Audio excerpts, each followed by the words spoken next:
할렐루야. 찬양하는 모습이 어찌 이리도 아름답습니까?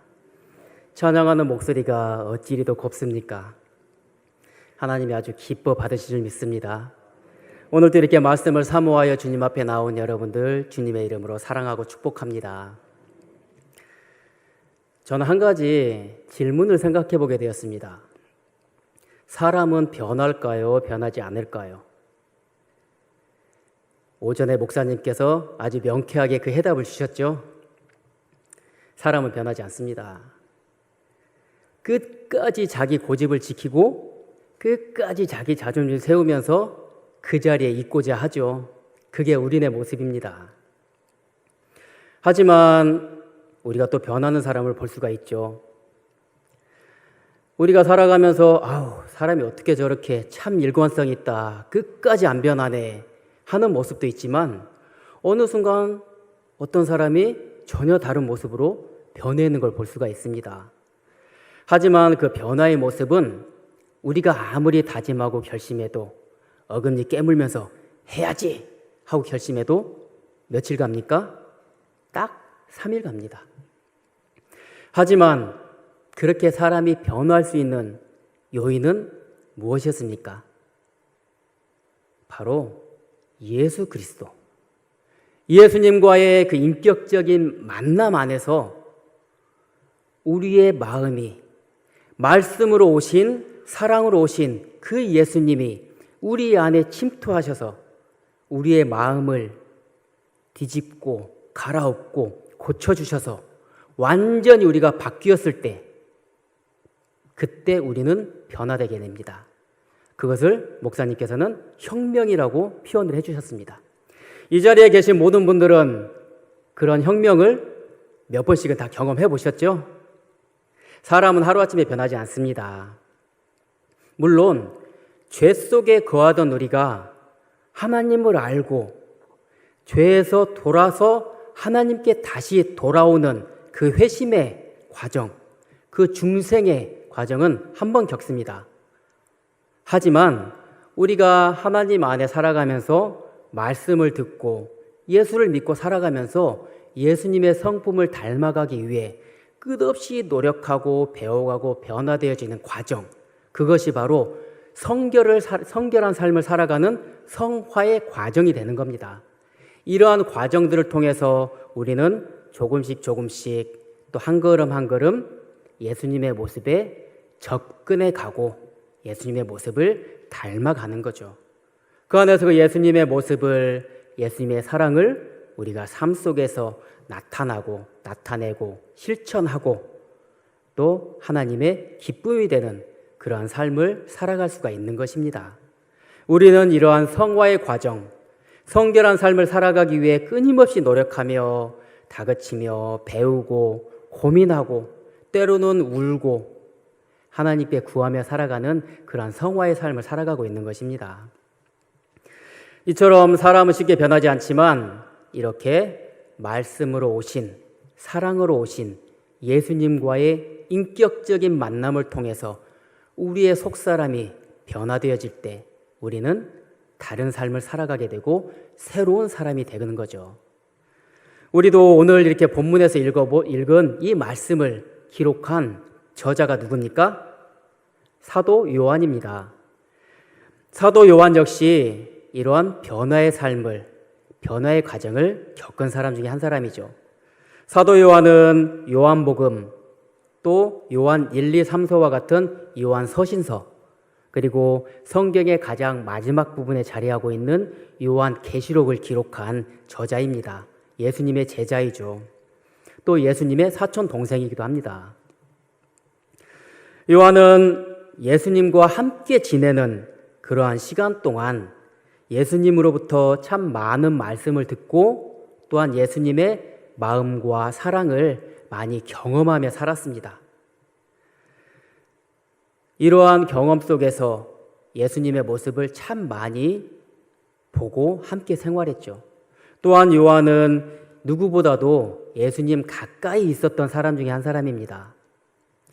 예수님이 야이로의 딸을 고쳐줄 때도 요한은 곁에 있었고, 변화산에서 예수님이 변모하는 그 모습을 요한은 옆에서 또 지켜보았고, 겟세마네 동산에서 예수님이 눈물을 흘리며 기도할 때도 요한은 그 곁에 있었습니다.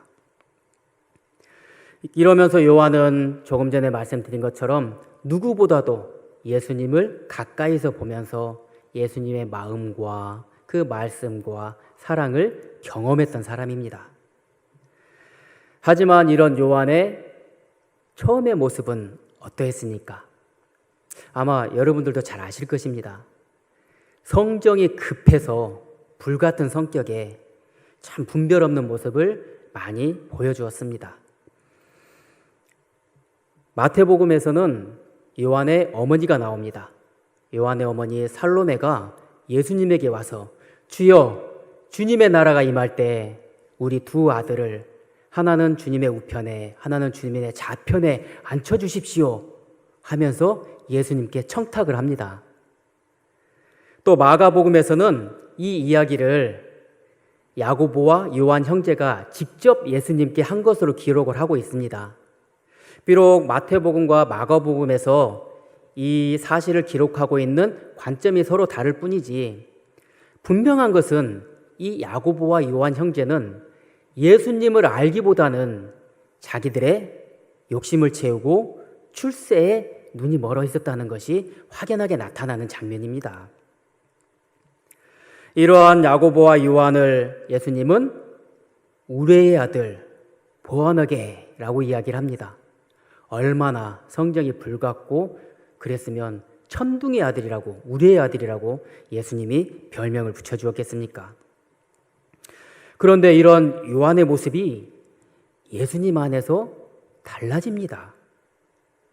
그 달라진 모습을 우리는 어디에서 볼 수 있는가 하면, 예수님이 마지막에 십자가에 못 박혀 죽으실 때 모든 제자들이 다 도망갔습니다. 그때 예수님 어머니와 요한의 어머니 살로메와 요한이 그 자리에 있었습니다. 그때 예수님은 요한에게 이야기합니다. 내 어머니를 부탁한다 하면서 예수님의 어머니 마리아를 요한에게 부탁합니다. 만약에 예전같이 그런 주체가 안 되는 그런 불같은 성정이었다면 예수님이 어머니를 부탁한다고 이야기할 수 있었겠습니까? 또한 요한은 예수님의 부활 소식을 듣고 예수님의 무덤이 비어있다는 소식을 듣고 누구보다도 먼저 무덤으로 달려갑니다. 요한이 조금 더 달리기가 빨랐던 모양이죠. 요한이 도착하고 그 뒤에 베드로가 도착하지만 요한은 예수님의 무덤에 들어가지 않고 앞에 서 있습니다. 요한의 뒤를 따라왔던 베드로는 바로 예수님의 무덤에 들어가죠. 어떤 이들은 이러한 장면을 보고 요한이 겁이 많아서 무덤에 못 들어가고 앞에 서 있었다 하고 이야기하는 사람들도 있습니다. 하지만 저는 이 요한에 대해서 이렇게 말씀드리고 싶습니다. 베드로는 어찌 되었건 예수님의 제자들 중에 수석 제자였습니다. 요한이 먼저 예수님의 무덤에 도착했지만 뒤에 따라오는 베드로가 먼저 들어갈 수 있도록 배려해 준 것입니다. 요한의 마음은 예전에 그런 우레의 마음이 아닌 사랑과 배려가 그 마음 안에 채워져 있는 그러한 모습으로 바뀌어져 있던 겁니다. 이처럼 요한은 예수님의 말씀을 먹으면서 또 예수님의 그 사랑을 먹으면서 이렇게 영이 건강하여지고 강건하여져서 우리에게 사랑을 전하는 사랑의 사도로 새로운 모습을 가지게 된 것입니다. 우리가 상식적으로 생각할 때 그렇게 성정이 급하고 불같던 사람이 어떻게 이렇게 사랑을 전하는 정말 따뜻하고 유순한 사람이 될 수 있을까? 아마 상식적으로는 이해가 안 될 것입니다. 하지만 상식으로는 이해가 안 되는 이러한 일들이 내 자신에게서 일어나고 우리 주변에서 일어나고 있습니다. 이것이 바로 예수 그리스도의 사랑의 은혜입니다. 요한은 자신이 기록한 요한복음서에서 항상 자신을 소개할 때 예수께서 사랑하시는 제자라고 자기를 표현합니다. 이 표현은 얼핏 자기 자신을 높이고 또 자기 자신을 나타내고자 하는 그러한 표현으로 보일 수도 있습니다. 하지만 예수님의 그 참 사랑을 경험하고 그 참 사랑 안에서 진정한 변화를 체험한 요한의 입장에서는 예수님의 이 사랑이 얼마나 귀하고 얼마나 값진지 그리고 얼마나 감사한지 그것을 너무나 꼭 끌어안고 놓고 싶지 않았을 것입니다. 그래서 이 예수님의 사랑을 표현하고 싶은 것입니다. 그래서 요한은 예수님이 사랑하시는 제자라고 자기 자신을 표현합니다.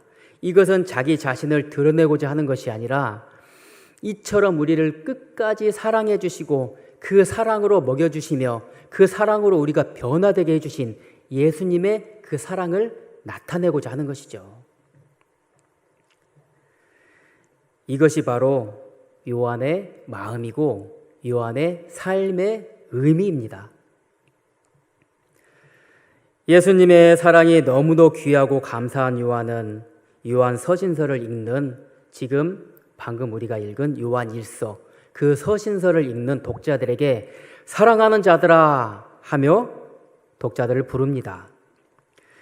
이는 자신이 사랑하고 있음을 독자들에게 보여주면서 또 그 사랑을 깨닫기를 바라는 마음이죠. 그러면서 요한은 우리가 서로 사랑하자 하며 그 사랑의 독자들을 초대하고 있습니다. 그런데 그 사랑은 어떤 사랑입니까? 그 사랑은 바로 하나님께 속한 것이라고 우리에게 이야기해 줍니다. 이 말은 사랑이란 사람의 것이 아니라 하나님의 것이라는 그 뜻이 되는 거죠. 요한은 진정한 사랑은 오직 하나님께로부터 기원하고 있음을 우리에게 강조하고 있습니다. 진정한 사랑은 하나님께 속한 것이기 때문에 사랑하는 사람은 모두가 하나님으로부터 나서 하나님을 안다고 이야기합니다. 하나님을 안다는 것, 이 하나님을 안다는 것은 기원, 탄생, 시작이 바로 하나님으로부터 나왔으니까 우리는 하나님을 아는 것이 당연하다는 것입니다.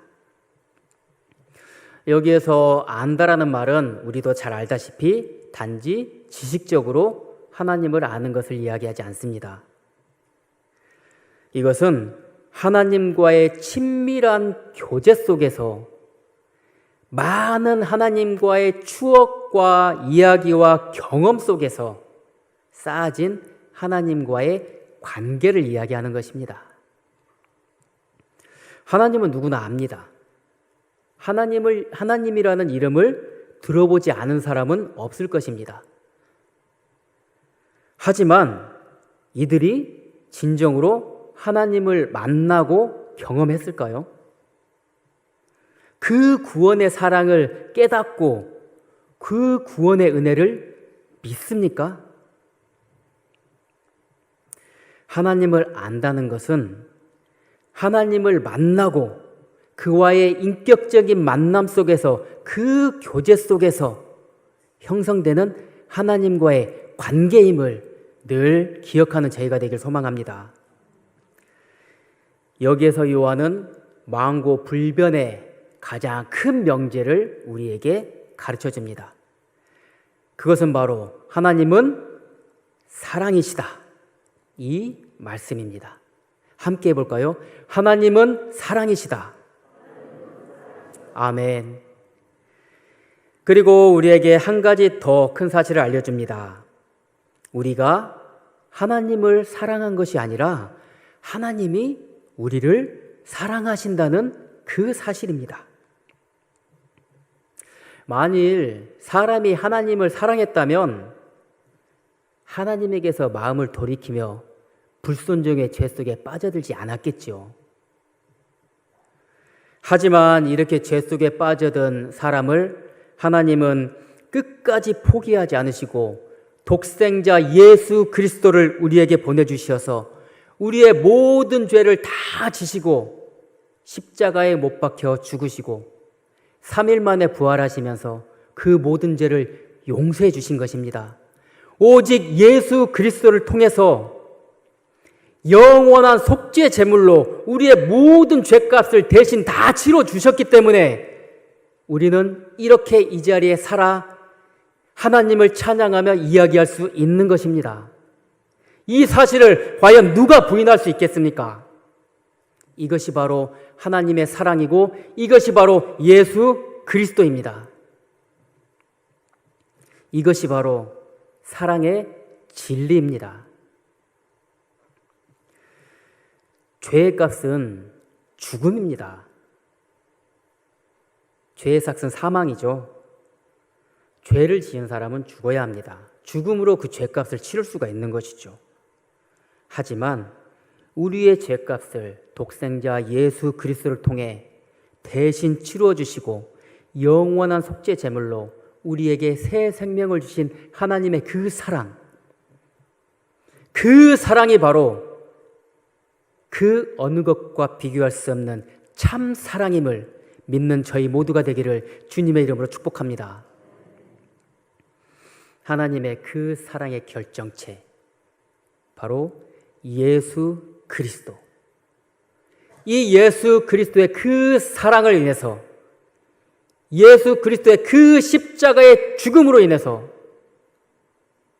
우리는 새 생명으로 새롭게 태어나고 새로운 사람으로 변화될 수 있는 것입니다. 요한은 이어서 이야기합니다. 사랑하는 자들아, 하나님이 우리를 이처럼 사랑하여 주셨으니 우리도 서로 사랑하는 것이 당연하지 않느냐? 그렇습니다. 이러한 큰 사랑을 받고 살아가는 하나님의 사람이기에 우리도 서로 사랑하며 그 사랑을 실천하는 것이 당연한 일입니다. 그 사랑의 실천을 우리에게 이렇게 가르쳐 주십니다. 우리 마가복음 12장 30절과 31절의 말씀 우리 함께 봉독하겠습니다. 내 마음을 다하고 목숨을 다하고 뜻을 다하고 힘을 다하여 주 너의 하나님을 사랑하라 하신 것이요 둘째는 이것이니 내 이웃을 내 자신과 같이 사랑하라 하신 것이라. 이보다 더 큰 계명이 없느니라. 아멘. 하나님의 크신 사랑을 입은 우리는 그 사랑으로 첫 번째 무엇을 하라고 가르쳐 주셨죠? 하나님을 사랑하라고 하셨습니다. 그러나 우리의 마음으로, 우리의 기준으로, 우리의 생각으로 사랑하는 것이 아니라 어떻게 사랑하라고요? 마음을 다하고 목숨을 다하고 뜻을 다하고 힘을 다하여서 하나님을 사랑하라고 말씀하십니다. 이 사랑이 바로 하나님이 우리에게 주신 하나님의 사랑이기 때문입니다. 하나님은 우리를 대충 사랑하지 않으셨습니다. 예수님이 십자가에 못 박혀 죽으실 때 이미 알고 계셨습니다. 예수님의 죽음을 부인할 것이라는 것을. 그래서 예수님은 3번이나 우리에게 보여주셨습니다. 먼저 십자가에 달려서 모든 피가 흘리고 예수님이 숨지셨습니다. 이걸로는 믿지 않을 것 같습니다. 로마 병정이 예수님의 옆구리를 창으로 찌릅니다. 상황을 한번 생각해 보십시오. 높은 십자가에 달려 있습니다. 거기에서 로마 병정이 긴 창을 들고 예수님의 오른쪽 옆구리를 밑에서 올려 찌릅니다. 군인은, 이런 표현을 써서 죄송합니다만, 군인은 사람 죽이는 연습을 하는 게 군인입니다. 로마 병정이 큰 창으로 예수님의 오른쪽 옆구리를 밑에서 올려 찔렀을 때 그 창 끝은 어디를 갔겠습니까? 예수님의 심장을 찔렀습니다. 그래서 심장 안에 고여있던, 아마 여러분들도 병원에서건 아니면 학창시절 실험을 할 때건 아마 이런 걸 보셨을 것입니다. 사람이 피가 혈액이 순환되지 않고 그대로 멈춰 있으면 나뉩니다. 밑에 적혈구나 백혈구 가라앉고 위에는 뿌연 것처럼 혈청이라고 이야기를 하죠. 그런 물처럼 생긴 것이 뜨면서 피가 나뉩니다. 예수님이 옆구리를 찔리고 심장이 터졌을 때 그 안에 멈춰있던, 그래서 다 나뉘어 있던 피가 다 쏟아져 나온 겁니다. 두 번째 우리에게 보여주셨습니다. 그리고 예수님이 아리마대 사람 요셉이 예수님의 시신을 수습해서 돌무덤에 장사 지냅니다. 그리고 3일이 지납니다. 중동 지방은 매우 건조하고 높은 기온이기 때문에 시체가 빨리 부패합니다. 더군다나 예수님은 온몸이 상처투성이었습니다. 그래서 더 빨리 부패가 시작됐을 것입니다. 하지만 3일이 지났을 때 예수님은 그 죽음을 이기시고 부활하셨습니다. 이렇게 예수님의 부활을 우리가 사람들이 믿지 않을 것을 알기 때문에 세심하게 우리에게 또 보여주십니다. 예수님의 부활을 우리의 가슴으로 믿고 따르는 저희 모두가 되길 소망합니다. 이렇게 사람은 오직 예수님의 그 사랑 안에서 변할 수가 있습니다. 사랑은 사람을 변하게 합니다. 비록 힘들고 어려운 상황 속에 있더라도 주변에서 지속적인 사랑과 관심을 주면서 또 예수님의 그 사랑이 그 사람의 심령을 만져줄 때 그 사람은 새로운 사람으로 변화되게 되죠. 이것이 바로, 이 사랑이 바로 섬김과 배려입니다. 겸손한 마음으로 나를 낮추고 상대를 공경하는 마음, 이것이 바로 사랑의 기본이죠. 상대를 사랑한다고 이야기하면서 자기를 내세우면은 그건 결코 사랑이 아닙니다. 상대를 사랑한다고 하면서 그 마음으로 다른 사람을 품고 있다면 그것은 사랑이 아닙니다. 사랑은 온전히 그 사람에게 집중하고 그 사람만을 생각하는 것이 사랑입니다. 하나님은 우리에게 그렇게 해 주셨습니다. 그러니 우리도 하나님께 그렇게 하는 것이 마땅합니다. 또한 하나님의 그 사랑을 받고 살아온 우리는 하나님을 사랑한 것처럼 하나님이 사랑해 주셔서 내 자신에게 살아있으니 그 마음으로 이웃들까지 사랑해야 하는 것입니다.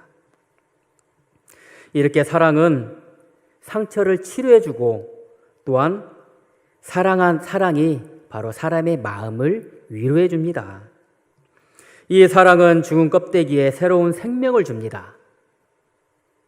그래서 우리는 하나님의 사랑의 결정체인 예수 그리스도 안에서 완전히 새롭게 됩니다. 이 새롭게 되는 모습을 우리에게 이렇게 표현해 주십니다. 고린도후서 5장 17절의 말씀 우리 함께 봉독합니다.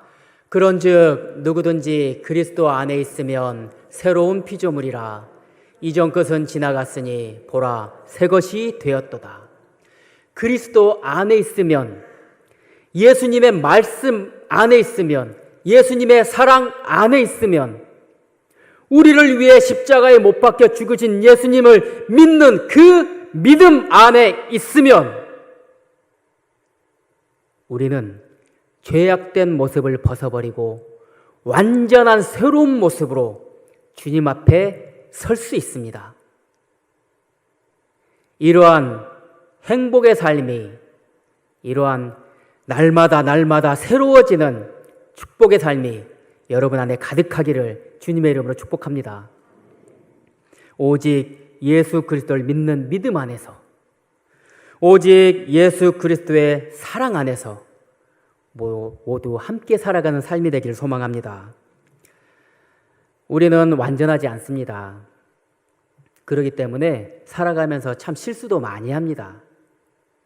본의 아니게 곁에 있는 분들에게 피해를 줄 때도 있죠. 그럴 때는 우리는 어떻게 합니까?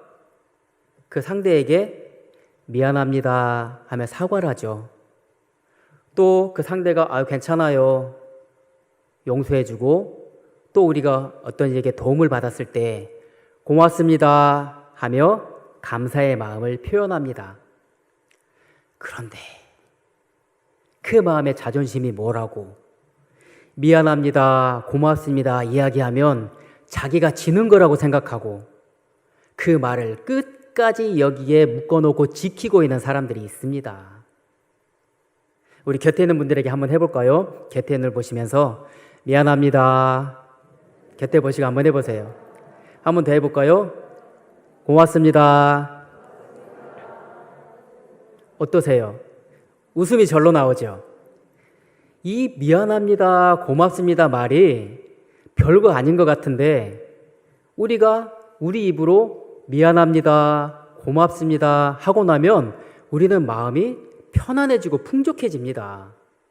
그리고 상대도 그 마음이 편안해지죠.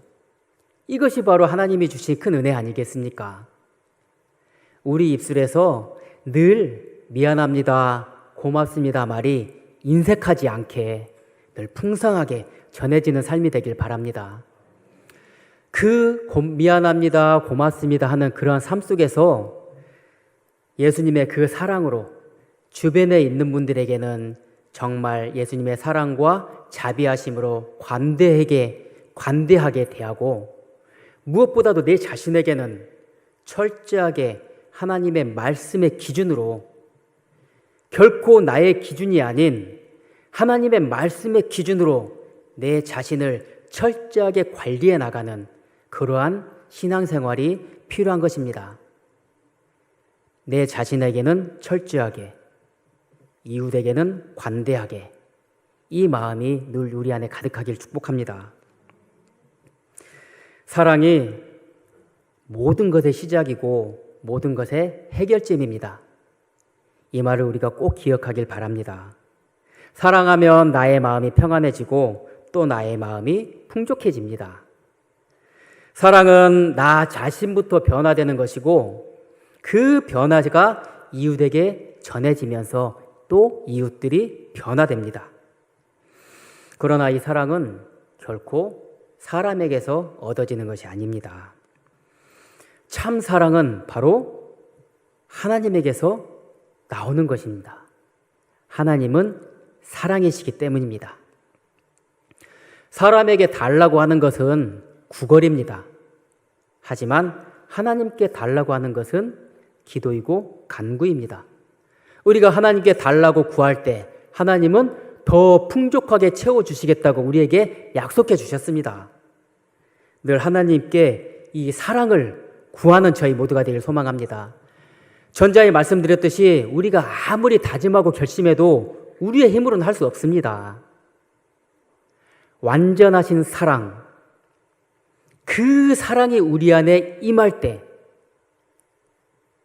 우리를 죽기까지 사랑하신 예수 그리스도의 그 마음이 우리 안에 임할 때 우리는 온전한 사랑으로 내 자신을 사랑하고 또한 우리 이웃들을 사랑할 수 있는 것입니다. 하나님께 사랑을 구하고 하나님의 그 참 사랑이 우리 안에 채워질 때 그 사랑으로 내가 변하고 그 참 사랑의 실천으로 이웃들이 변하는 그 기적이 일어나는 것입니다. 하나님의 참 사랑의 그 섬김과 존중의 마음, 하나님의 그 참 사랑을 실천하는 것, 언제나 하나님의 기준으로 하나님의 사랑으로 이루어갈 수 있기를 부탁드립니다. 사랑하는 자는 누구보다도 하나님을 잘 아는 자들입니다. 이제 왜 그런지 이해되셨죠?